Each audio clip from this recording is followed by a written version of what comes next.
मसीह में आप सबको सलाम। आज की रूहानी बातों के ज़रिए खुदावंद आप सब को बरकत दे, आप सब से बात करे। आमीन। खुदा के ज़िंदा और पाक कलाम से गिनती की किताब उसमें 13वां बाब आज हम पढ़ेंगे। इसमें हम देखते हैं कि खुदा के कहने पर मूसा 12 आदमियों को मुल्क कनान भेजता है ताकि वो वहाँ का हाल दरियाफ्त करे।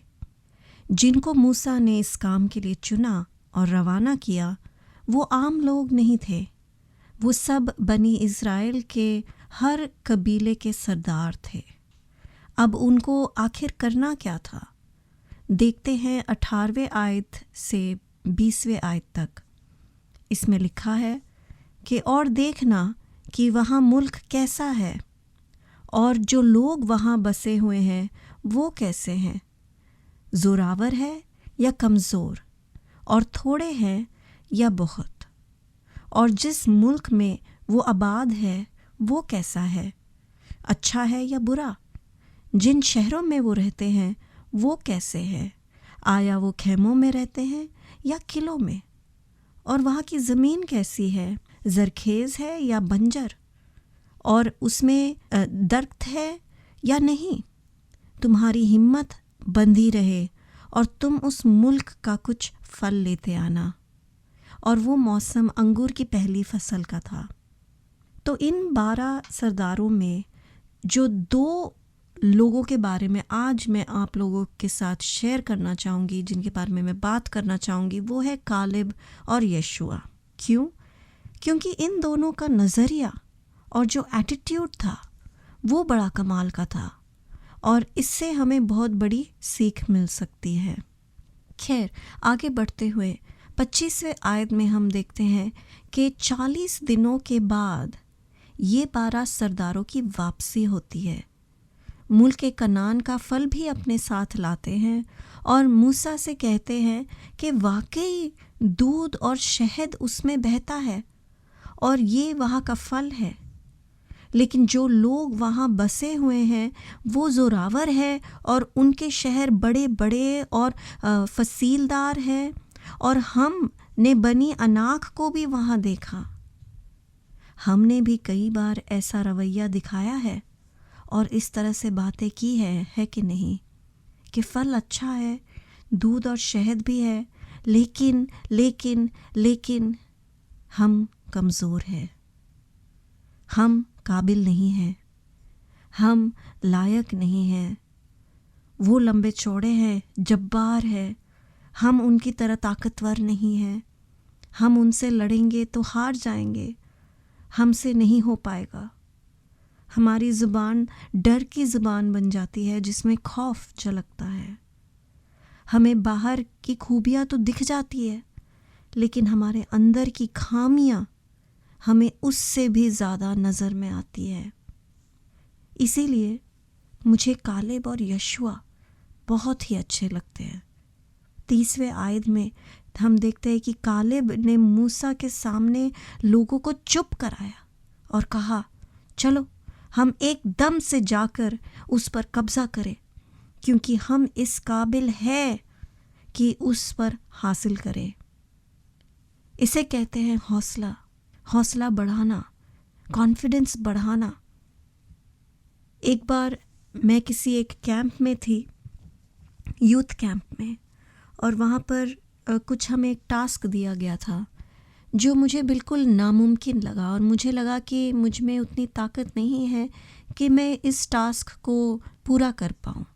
तो मुझे एक डर सा हो रहा था कि मैं शुरू भी करूँगी, हिम्मत दिखाऊँगी तो शायद मैं कंप्लीट नहीं कर पाऊँगी। तो उस डर की वजह से मैं उस चीज़ को शुरू भी नहीं करना चाहती थी। लेकिन हमारे जो लीडर थे उस कैंप में, उन्होंने मेरा हौसला बढ़ाया, और जो मैं अपने आप में नहीं देख सकती थी वो उन्होंने मुझे अपने लफ्ज़ों से वो कॉन्फिडेंस दिया और मुझे हिम्मत दी कि मैं इस चीज़ को कर सकती हूँ।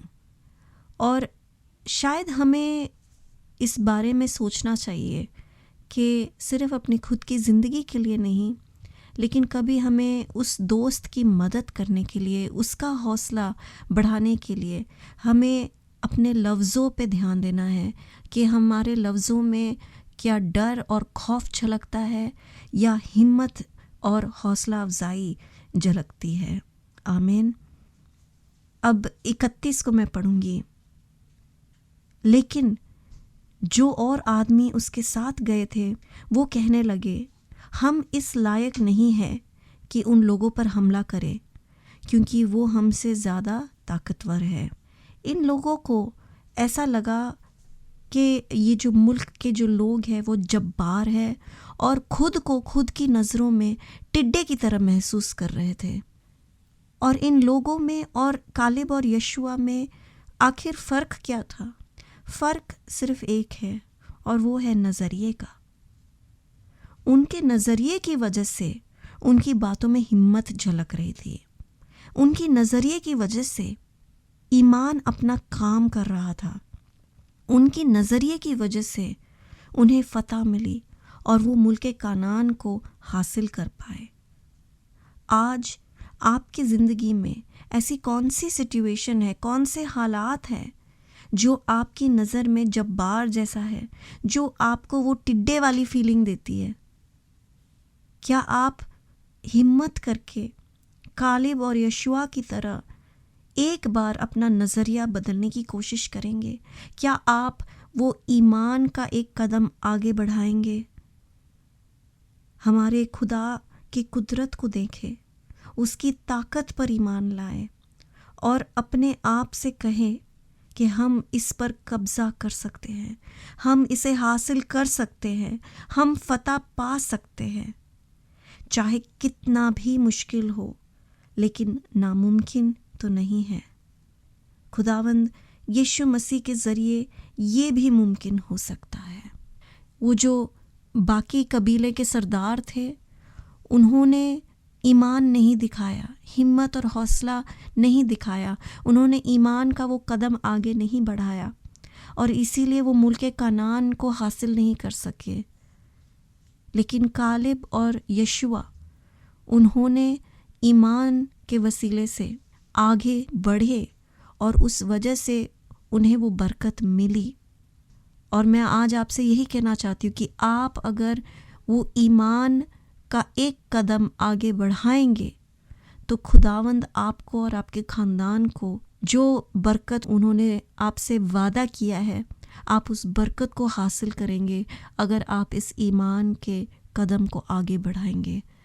आज तक खुदावंद ने आपकी उंगली पकड़कर आपको इस जगह तक लेके आए, लेकिन अब वो वक्त आ गया है कि वो आपके ईमान को देखे और आप अपने ईमान के ज़रिए वो सब हासिल करें जो खुदावंद ने आपके लिए अपने नेक इरादे के ज़रिए तय किया हुआ है।